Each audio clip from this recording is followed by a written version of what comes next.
നമസ്കാരം. രാജധാനി വാർത്തകളിലേക്ക് സ്വാഗതം. വാർത്തകൾ വായിക്കുന്നത് ആൽവിൻ ആൻഡ്രൂസ്. പ്രധാന വാർത്തകൾ വായിക്കുന്നത് പ്രിൻസീന മെറി. വാർത്തകൾ വായിക്കുന്നത് അമൽജോ കെ ജോഷി. വാർത്തകൾ വായിക്കുന്നത് എവ്പ്രാസിയ. വാർത്തകൾ വായിക്കുന്നത് സാന്ദ്ര മരിയ. വാർത്തകൾ വായിക്കുന്നത് സ്റ്റെല്ല ജോർജ്. വാർത്തകൾ വായിക്കുന്നത് ജീന റിക്സൺ. വാർത്തകൾ വായിക്കുന്നത് സിൻസി ജസ്റ്റിൻ. വാർത്തകൾ വായിക്കുന്നത് ലിയ സഷൻ. വാർത്തകൾ വായിക്കുന്നത് അഗസ്റ്റിൻ ജോയ്സൺ.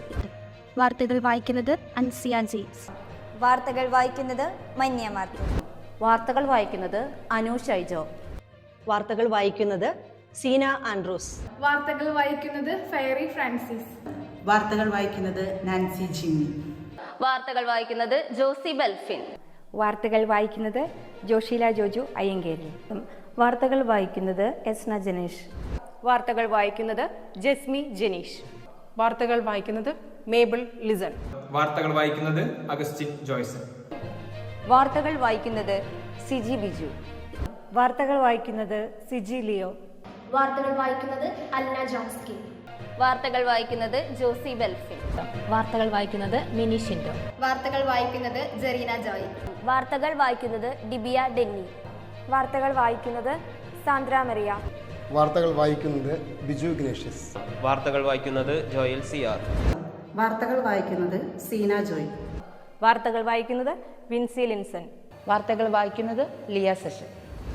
വാർത്തകൾ വായിക്കുന്നത് റീന പോൾ. വാർത്തകൾ വായിക്കുന്നത് വിൽമ ജോയ്. വാർത്തകൾ വായിക്കുന്നത് സിജി ലിയോ. വാർത്തകൾ വായിക്കുന്നത് ജോമോൾ ജോഷി. വാർത്തകൾ വായിക്കുന്നത് മിനിത അലക്സ്. വാർത്തകൾ വായിക്കുന്നത് സിൻസി ജസ്റ്റിൻ. വാർത്തകൾ വായിക്കുന്നത് മെൻഡി വിനോജ്. വാർത്തകൾ വായിക്കുന്നത് ആൻസി ആൻഡ്രൂസ്. വാർത്തകൾ വായിക്കുന്നത് പ്രിൻസീന മെറി. വാർത്തകൾ വായിക്കുന്നത് സിജി ബിജു. വാർത്തകൾ വായിക്കുന്നത് ദിവ്യ ജിനീഷ്. വാർത്തകൾ വായിക്കുന്നത് അലക്സ്. എല്ലാ മാന്യ പ്രേക്ഷകർക്കും ഹെവൻലി ബ്ലിസ് ചാനലിന്റെ പുതുവത്സരാശംസകൾ. വാർത്തകൾ ഇവിടെ അവസാനിക്കുന്നില്ല. അടുത്ത ആഴ്ച ഇതേ ദിവസം ഇതേ സമയം. നന്ദി, നമസ്കാരം.